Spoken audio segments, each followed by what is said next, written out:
మనం మిమ్స్ కళాశాల వద్ద ఉన్నాం. ఇదే మిమ్స్ కళాశాల. మిమ్స్ కళాశాలలో ఆ రోజు జరిగిన యథార్థం అమ్మాయి నేరుగా థర్డ్ ఫ్లోర్ నుంచి దూకిన పరిస్థితి, సహస్ర థర్డ్ ఫ్లోర్ నుంచి దూకిన పరిస్థితి కనబడింది. ఆ థర్డ్ ఫ్లోర్ విండో నుండి అక్కడ గ్రిల్స్ లేవు, మీరు చూడొచ్చు.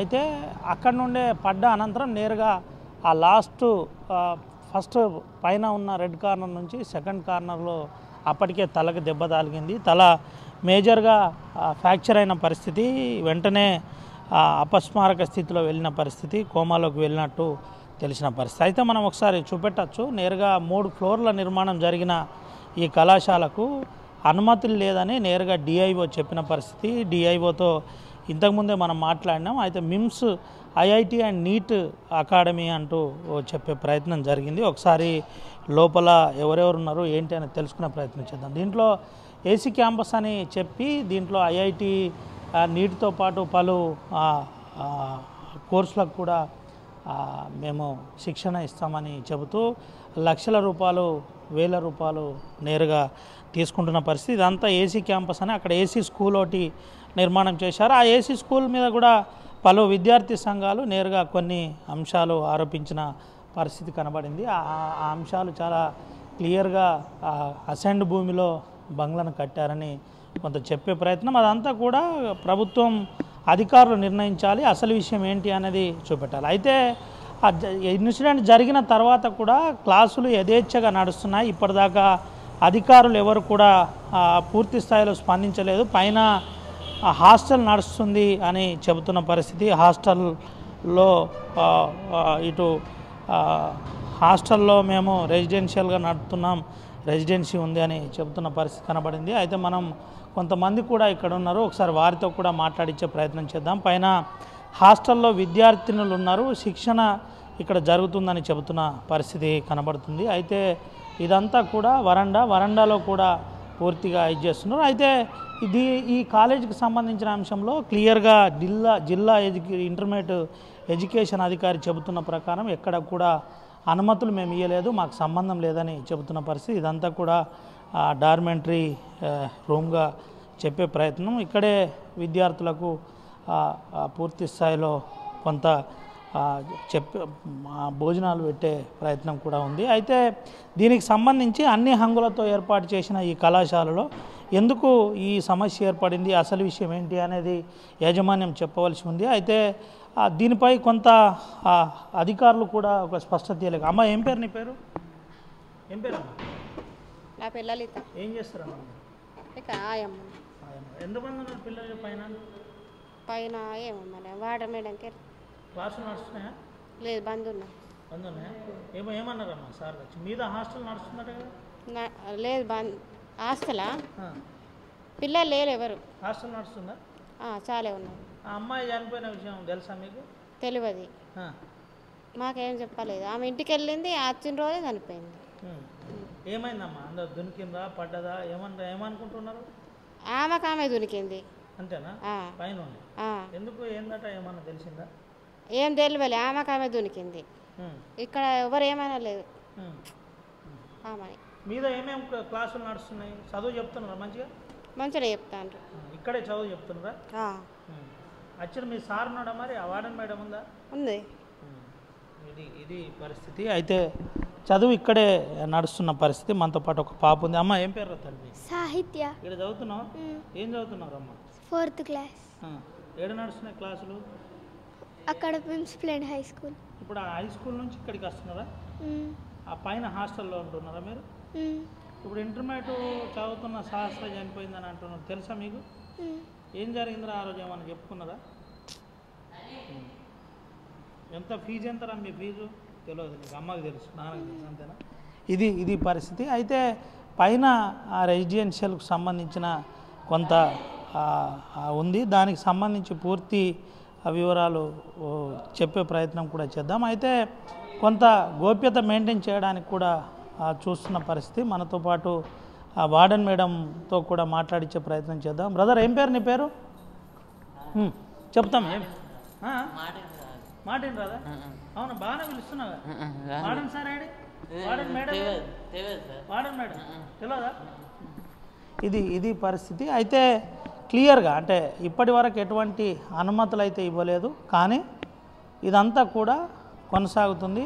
దీన్ని హాస్టల్గా చూపెట్టే ప్రయత్నం, అధికారులను తప్పుదో పట్టించే ప్రయత్నం, ఇదంతా కూడా జరుగుతున్న ప్రయత్నం.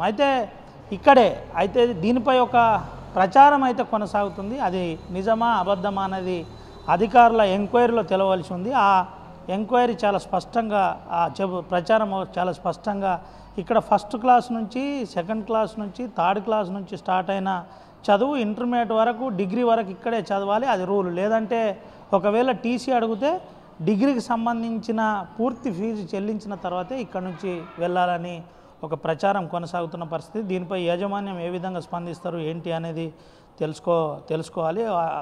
యాజమాన్యంతో కూడా వివరణ అడిగే ప్రయత్నం చేస్తున్నాం, కానీ అందుబాటులో లేడు అని అంటున్న పరిస్థితి కనబడుతుంది. మొత్తానికి సహస్ర ఆ రోజు ఏ విధంగా పైనుండి పడ్డది ఏంటి, అసలు పరిస్థితి ఏంటి అనేది ఇప్పటిదాకా పోలీసుల దగ్గర నుంచి కూడా ఒక స్పష్టత రాలేదు. ఎవరిపై కేసు కూడా నమోదు కాలేదు. అసలు కేసు నమోదు చేశారా, చేస్తే ఏం కేసు నమోదు చేశారు, అనుమానాస్పదంగా పడిందా లేదంటే నిజంగానే ఏదైనా తప్పిదం జరిగిందా అనే కోణంలోనైతే దర్యాప్తులో తేలవలసి ఉంది. అయితే డిఐఓ చెబుతున్న ఒక అంశం ఏంటి అంటే హాస్టల్ మా నియంత్రణలో లేదు, ఇది మున్సిపల్ అధికారులే చెప్పవలసి ఉంది అని చెబుతున్నారు. మున్సిపల్ అధికారులు అస్సలు నోరు మెదపరు, మాట్లాడే పరిస్థితి లేదు, పర్మిషన్ ఇచ్చినామా లేదా, కానీ అసలు విషయం ఏంటి అనేది మరి కమిషనర్ రేపు పొద్దున ఏం చెబుతారో చూడవలసి ఉంది. అయితే దీనికి సంబంధించి ఒక స్పష్టత కోసం కొంత ప్రయత్నం చేస్తున్నారు. దీంతో పాటు ఒక అంశం క్లియర్గా అంటే ఏం జరిగింది, ఎలా జరిగింది, జరిగిన అంశంలో ఎవరు బాధ్యులు,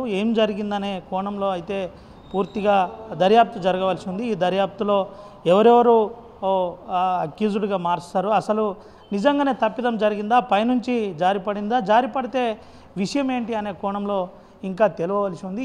ఈ అంశంలో ఎవరు చెబుతారు ఏంటి అనే కోణంలో స్పష్టత లేకపోవడం, జిల్లా కలెక్టర్ కూడా దీనిపై స్పందించకపోవడం, ఇలాంటి పలు అంశాలపై అనుమానాలు అయితే రేగెత్తుతున్న పరిస్థితి కనబడుతుంది. అయితే మిమ్స్ కాలేజీకి సంబంధించిన యాజమాన్యం దీనిపై ఎట్లా స్పందిస్తుంది, ఏం చెబుతుంది, ఏ కోణంలో మాట్లాడే ప్రయత్నం చేస్తారో మనం చూడవలసి ఉంది. అయితే జిల్లా అధికారులు అయితే ఒక విషయం క్లియర్గా చెబుతున్నారు, దీనిపై హాస్టల్పై నియంత్రణ లేదు, ఆ నియంత్రణ ఎవరు అనేది ఇంకా మాకు తెలియదని డిస్ట్రిక్ట్ ఇంటర్మీడియట్ ఎడ్యుకేషన్ అధికారి చెబుతున్న అంశం అయితే కనబడుతుంది. అయితే దీనిపై హాస్టల్ నడుస్తుంది, 2 బిల్డింగ్లు మాకు అడిగారు, మేము పర్మిషన్ ఇవ్వలేదు, షిఫ్టింగ్ కోసం ప్రయత్నం చేశారని చెబుతారు. అయితే మనం చుట్టుపక్కల చూపెట్టచ్చు, ఇక్కడే రోడ్ ఉంటుంది.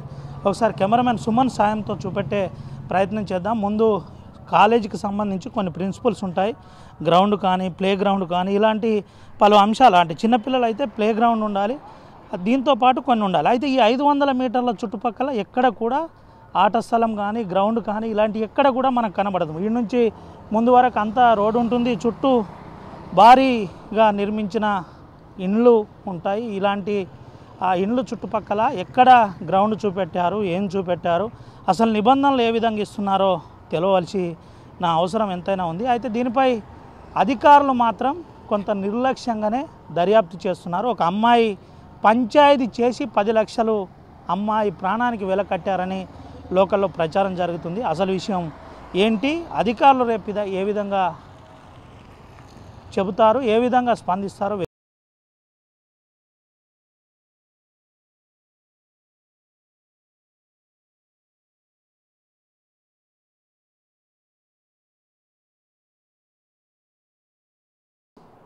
కళాశాలలో ఏం జరిగింది, ఎంక్వైరీలో ఏం తేలింది, జిల్లా ఇంటర్మీడియట్ అధికారి ఏం చెప్తున్నాడు, అసలు విషయం ఏంది, ఒకసారి అంజయ్ గారు ఉన్నారు మనతో పాటు, డిఐఓ, ఒకసారి మాట్లాడిద్దాం. ఏంటి సార్ ఏంది ఆ రోజు పరిస్థితి? సార్ మిమ్స్ జూనియర్ కాలేజ్ అనేది అది స్టాచ్యూ దగ్గర ఉంటుంది, తెలంగాణ తల్లి స్టాచ్యూ దగ్గర, అది పాత కాలేజీ. అక్కడ అమ్మాయి సెకండ్ ఇయర్ రీఅడ్మిషన్ తీసుకున్నది. ఆర్ఫోర్స్ నుంచి ఫస్ట్ ఇయర్ చదివిన తర్వాత టీసీ తీసుకుని ఈ మధ్య కాలంలో, అంటే మనకు జూన్లోనే స్టార్ట్ అయిన కాలేజ్, జూన్ మధ్యలో ఆమె రీఅడ్మిషన్ తీసుకోవడం జరిగింది.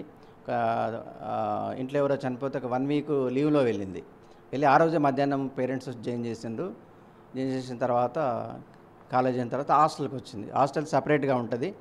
హాస్టల్ 3rd ఫ్లోర్ నుంచి నైట్ 6:30 ప్రాంతంలో పడినట్టుగా, తర్వాత లోకల్ హాస్పిటల్ జాయిన్ చేయడం జరిగింది. తర్వాత సీరియస్నెస్ని బట్టి కరీంనగర్ షిఫ్ట్ చేశారు. కరీంనగర్ షిఫ్ట్ చేసిన జాయిన్ అయిన తర్వాత 9 లోపు చనిపోవడం జరిగింది. అయితే ఆ బిల్డింగ్ హాస్టల్లో జరిగిన ఇన్సిడెంట్ అయినప్పటికీ కూడా అది ఆ మిమ్స్ యాజమాన్యం మరొక కాలేజీ షిఫ్ట్ కోసము అడిగింది. మరొక కాలేజీ గిరీష్ బేకరీ మంచిర్యాలలో కాలేజీ రోడ్లో ఉంటుంది. అక్కడున్న కాలేజీ షిఫ్ట్ కావడానికి అడిగారు. దాన్ని లోకల్ షిఫ్టింగ్ అంటారు. నేమ్ చేంజ్ అడిగారు, లోకల్ షిఫ్టింగ్ అడిగారు. తర్వాత మనకు ఈ సంవత్సరం కాలేజీ నడుపుకోవడానికి ప్రొవిజనల్ అప్లికేషను, ఈ 3 కోసం అడిగారు. సార్ హాస్టల్ గురించి మేము మాట్లాడడానికి మాకు అధికారం లేదు. కాలేజీని హాస్టల్ లాగా మార్చేసిండ్రు. కాలేజీ స్ట్రక్చర్ను మార్చేసిండ్రు. ఓ గ్రౌండ్ ఉండదు, ఏదైతే నిబంధన ఉండదు. అయినా మనం చకచక ఫైళ్ళు మన ఆఫీస్లో రెడీ అయిపోతున్నాయి. పర్మిషన్స్ ఏంటి మొత్తం ఆన్లైన్లే అప్లై చేసుకోవడం అంతా ఆన్లైన్లో అప్లై చేసుకుంటారు. బోర్డుకి అప్లై చేసుకుంటారు. అప్లై చేసుకున్న తర్వాత దాన్ని ఎట్లా ప్రాసెస్ చేయాలో మాకు ఇన్స్ట్రక్షన్స్ ఇస్తారు. దాని ప్రకారం మేము ప్రాసెస్ చేస్తాం. ఇప్పుడు మేనేజ్ ఏం లేదు సార్, దాదాపు ఉన్నాయి, చట్టబద్ధంగానే ఉంది. గ్రౌండ్ అనేది ఎక్కడైనా చూపించుకోవచ్చు. ఇప్పుడు సపోజ్ ఆ కాలేజ్ ఆ ప్లేస్లో ఉంది, ఒక 500 మీటర్ల అవతల 1000 మీటర్ల అవతల కావాల్సిన వేరే ఇన్స్టిట్యూషన్ గ్రౌండ్ వాడుకోవచ్చు. అట్లా చట్టంలో వాళ్ళకి వెసులుబాటుస్ ఉన్నాయి. అది ఆ రకంగా క్లియర్గా అప్పుడే కన్స్ట్రక్షన్ అవుతున్న బిల్డింగ్ మీకు స్ట్రక్చర్ కనబడుతున్నది. కనీసం గ్రిల్స్ లేవు, సేఫ్టీ ప్రికాషన్స్ లేవు, ఏది లేదు. క్లియర్గా అధికారికి కనబడినప్పటికీ, ఒక ప్రాణం పోయినప్పటికీ ఇంకా మన పెన్ను కదలకపోవడానికి కారణం ఏంటి?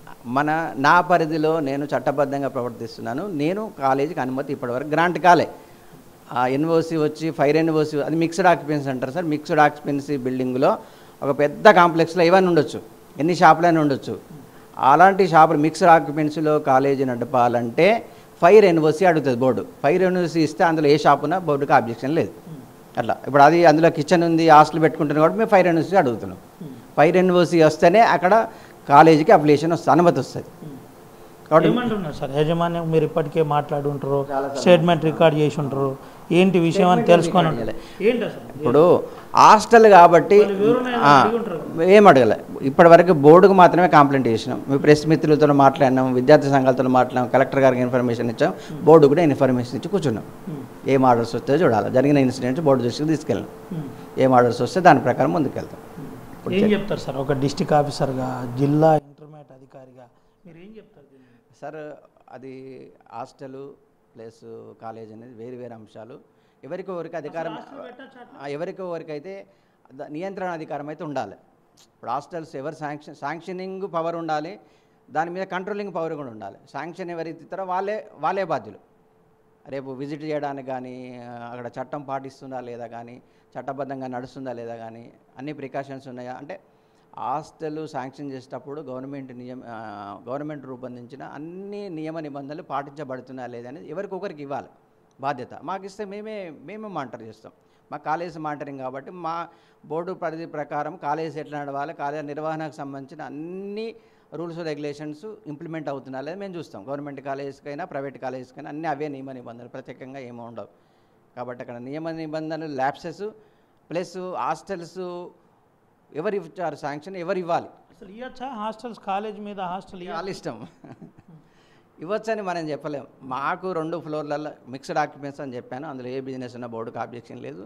బోర్డు అడిగేది మిక్స్డ్ ఆక్యుపెన్సీ ఉన్నప్పుడు, అక్కడ కాలేజ్ తప్ప ఇతర యాక్టివిటీస్ ఉన్నప్పుడు బోర్డు అడిగేది ఫైర్ ఎన్ఓసి ఇస్తే అక్కడ ఏ యాక్టివిటీ ఉన్నా బోర్డు పట్టించుకోదు.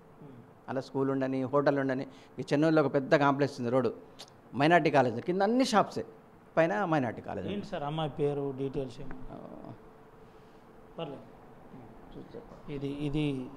ఇది పరిస్థితి. అంటే చాలా క్లియర్గా అధికారి చెబుతున్న ప్రకారం ఒక క్లియరెన్స్ అనేది మేము ఇంకా ఇవ్వలేదు. దీనిపై విచారణ జరుగుతుంది. చనిపోయిన అమ్మాయి ఎవరైతే ఉందో ఆ అమ్మాయి అంశంలో కొంత ఇంకా బోర్డు దృష్టికి తీసుకెళ్ళినాం. అసలు ఎవరు నిర్ణయం తీసుకోవాలో కూడా తెలియలేని పరిస్థితి అంటారు. సార్ ఏదో మాట్లాడుతున్నాడు, ఏదో చెప్తున్నారు సార్. అదే సార్ మీరు పేరు అడిగిందని నేను చూద్దాం అనుకున్నాను. ఇది పరిస్థితి ఈ విధంగా ఉంది. అయితే ముఖ్యంగా జరిగిన యథార్థంపై చాలా క్లియర్గా ఒక విషయం అయితే అధికారి చెబుతున్నారు. ఎవరికో ఒకరికి నియంత్రణ పవర్ ఇవ్వాలి. దీంతోపాటు మాకు 2 ఫ్లోర్ల అనుమతి కోసం మాకు దరఖాస్తు పెట్టుకున్న విషయం నిజమే. అయితే అది మేము నిరాకరించాం. ఇంకా అనుమతి ఇవ్వలేదు, అనుమతి లేదు. కానీ హాస్టల్కు మాకు సంబంధం లేదు, ఇంకా అది అట్లాగనే ఉందని చెబుతున్న పరిస్థితి. మరి ఇంత దయనీయమైన వ్యవస్థ ఎక్కడైనా ఉంటుందా ఉండదా అన్నది అధికారులు ఆలోచించాలి. జిల్లా అధికారికి ఈ నియంత్రణ లేకపోతే మరి జిల్లా కలెక్టర్ దీనిపై ఎట్లా రెస్పాండ్ అవుతాడో చూడాలి. ముఖ్యంగా కాలేజీలు పుట్టగొడుగులా పుట్టుకొస్తున్నాయి, వెంటనే పుట్టుకుమంటున్నాయి. అందులో పేదవారి ప్రాణాలు గాలిలో కలిసిపోతున్న పరిస్థితి కనబడుతుంది. అది ఏదో రూపకంగా అంటే సరి అయిన నాణ్యమైన ఎడ్యుకేషన్ అందకపోవడం, లేదంటే ఫీజులపై నియంత్రణ లేకపోవడం, మరోటి ఇలాంటి ప్రమాదవశాత్తు కనీసం గ్రిల్స్ కూడా లేవు. మీకు ఇప్పుడు వాస్తవికాలు చూపెట్టే కాలేజీ నుండి కూడా చూపెట్టే ప్రయత్నం మనం చేస్తాం. ఈ విధంగా జరిగిందని అయితే అధికారి చెప్తున్న పరిస్థితి కనబడుతుంది. ఇది పరిస్థితి. ఇది శ్రీనివాసరాజు అనే కరస్పాండెంట్ది. మనం ఫోన్ కూడా ప్రయత్నం చేశాం, ఫోన్ చేస్తే లేపడు, మాట్లాడే ప్రయత్నం కూడా చేయడు. అయితే డిఐఓ చెబుతున్న విషయం ప్రకారం క్లియర్గా మేము మధ్యాహ్నం చూసాం, ఐసిడిఎస్ అధికారులు కూడా వచ్చారు, అప్పటికే తెరిచి ఉంది, కానీ మేము మళ్ళీ వెళ్ళి అది క్లోజ్ చేయించామని చెబుతున్న పరిస్థితి. ఇప్పుడు ప్రస్తుతానికి క్లోజ్ ఉంది, తాళం ప్రస్తుతానికి వేసి ఉన్న పరిస్థితి. అయితే రెగ్యులర్గా తెరుస్తున్నారు, క్లాసులు యథావిధిగా కొనసాగుతున్నాయని చెబుతున్న పరిస్థితి కనబడుతుంది. అయితే మిమ్స్కు సంబంధించిన పరిస్థితి ఈ విధంగా ఉంది. దీనికి సంబంధించి శ్రీనివాస్ గారు ఏ విధంగా స్పందిస్తారో చూడాలి. తనతో కూడా మాట్లాడించే ప్రయత్నం చేశాం, కలిపే ప్రయత్నం చేశాం. అయితే కనీసం స్పందించట్లేదు, మాట్లాడలేదు. అయితే ఈ నిర్లక్ష్యం ఎవరిది? ఈ నిర్లక్ష్యానికి కారకులు ఎవరు? ఎందుకు ఇంత నిర్లక్ష్యం వ్యవహరిస్తున్నారు? కనీసం గ్రిల్స్ పెట్టకుండా ఎందుకు ప్రవర్తిస్తున్నారనే అంశంపై తెలియవలసి ఉంది. అయితే క్లియర్గా అనుమతులు లేనప్పుడు పైనుంచి ఇంటర్మీడియట్ చదువుతున్న విద్యార్థిని కింద పడింది అంటే వెంటనే దీనిపై చట్టపరంగా కేసు నమోదు చేయాలి. కేసు నమోదు చేసి దర్యాప్తు చేయాలి. దర్యాప్తులో వాస్తవికాలు ఎవరి వల్ల జరిగింది ఏంటి అనే కోణంలో తెలుస్తుంది. కానీ దానిపై ఎటువంటి స్పష్టత లేదు, దర్యాప్తు రాలేదు. అయితే మనం మూడోసారి కూడా ట్రై చేశాం. ఎక్కడ ఫోన్ లేపకుండా, మాట్లాడకుండా గోప్యత మెయింటైన్ చేస్తున్న పరిస్థితి అయితే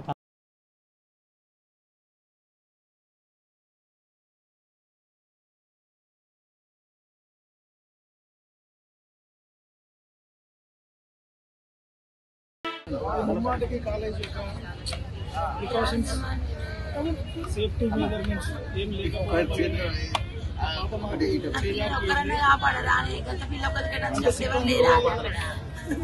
అక్కడ స్టూడెంట్స్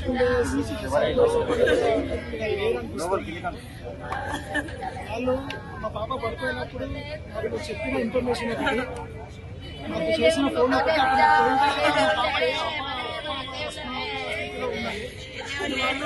ఎట్ల నుంచి కాల్ జారి పడిపోయిందని చెప్పిండు. అయితే మాకు రాదు, జీవితాన్ని అయితే వాళ్ళు నాశనం చేస్తున్నారు.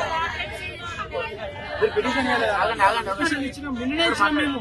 నిన్న ఇస్తేనే పోలీసులు నెంబర్ పిటిషన్ ఇచ్చేదాకా మీకు న్యాయం జరగదే అన్నారు. నిన్ననే పిటిషన్ ఇచ్చినాం. ఇప్పటి వరకు 10 o'clock ఇచ్చినాం, 10:30 వరకు ఇచ్చినాం. ఇప్పటి వరకు వాళ్ళు యాక్షన్ కూడా లేదు. మా పిటిషన్ ఏమైతే మేము రాసిచ్చినాం, కాలేజీ యాజమాన్యం గుర్తింపు రద్దు చేయాలి, కాలేజీని క్లోజ్ చేయాలి. నా బిడ్డను తీసుకొచ్చి నా బిడ్డను కొంచెం ఆనందం తెచ్చి కొంచెం ఆనందం తెచ్చింది నాకు నా పాలన తెచ్చింది. అనుకోండి వేరే కాలేజీ వాళ్ళు ప్రాబ్లం అయితే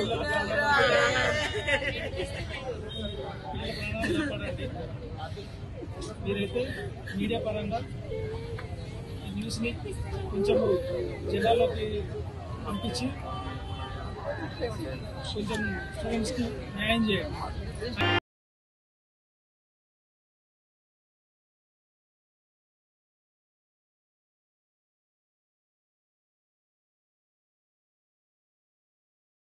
పట్టణంలోని మిమ్స్ కాలేజీ యాజమాన్యం ప్రభుత్వ భూములను కబ్జా చేస్తూ అనుమతి లేకున్నటువంటి కోచింగ్ సెంటర్ల పేరుతోటి మరియు ఐఐటి నీట్ పేరుతోటి అనుమతులు లేకుండా ఇష్టానుసారంగా బిల్డింగులు కట్టి ఈరోజు విద్యార్థుల చావుకు కారణమైనటువంటి మిమ్స్ కాలేజీ యాజమాన్యంపై చర్యలు తీసుకొని ఏదైతే జిల్లాలో ఉన్నటువంటి అన్ని ఎక్కడైతే అక్కడ భూములను కబ్జా చేసుకుంటూ ఈ అనుమతి లేనటువంటి నడుపుతున్నారో దీనిపైన తక్షణమే ప్రభుత్వం చర్యలు తీసుకొని ఆ భూములని స్వాధీనం చేసుకొని ఏదైతే అనుమతి లేకుండా నడుపుతున్నటువంటి విద్యాసంస్థలు ఉన్నాయో ఆ మిమ్స్ విద్యాసంస్థలను అన్నిటిని కూడా సీజ్ చేయాలని చెప్పేసి కూడా మేము పీడిఎస్ విద్యార్థి సంఘం డిమాండ్ చేస్తున్నాం. అంతేకాకుండా నిన్న అనుమతి లేనటువంటి ఒక హాస్టల్లో సహస్ర విద్యార్థిని చావు కారణమైనటువంటి ఈరోజు మిమ్స్ కాలేజీ యాజమాన్యంపై క్రిమినల్ కేసు నమోదు చేసి తక్షణమే అరెస్ట్ చేయాలని చెప్పేసి కూడా మేము ఈ సందర్భంగా డిమాండ్ చేస్తున్నాం. అంతేకాకుండా సహస్ర చావు కారణమైనటువంటి కుటుంబానికి న్యాయం చేసి 50 లక్షల ఎక్స్గ్రేస్ ఇవ్వాలని చెప్పేసి అదేవిధంగా ప్రభుత్వం నుండి ఒక ఉద్యోగ అవకాశం కల్పించే విధంగా ఆ యాజమాన్యం చర్యలు తీసుకొని ఆ చొరవ తీసుకొని ఆ కుటుంబానికి న్యాయం చేయాలని చెప్పేసి కూడా మేము డిమాండ్ చేస్తున్నాం. దీనిపైన తక్షణమే ప్రభుత్వం స్పందించి కలెక్టర్ గారు అదేవిధంగా డిఐఓ గారు స్పందించి ఏదైతే అక్రమంగా స్వాధీనం చేసుకున్నటువంటి భూములను కానివ్వండి అదేవిధంగా అనుమతి లేనటువంటి కట్టుతున్నటువంటి ఏదైతే బిల్డింగ్లు వాటి అన్నిటిని కూడా స్వాధీనం చేసి సీజ్ చేయాలని చెప్పేసి కూడా మేము డిమాండ్ చేస్తూ హెచ్చరిస్తున్నాం. వీటిపైన చర్యలు తీసుకోకపోతే పెద్ద ఎత్తున పీడిఎస్ విద్యార్థి సంఘం ఆధ్వర్యంలోని ఆందోళన నిర్వహిస్తామని చెప్పేసి కూడా ఈ సందర్భంగా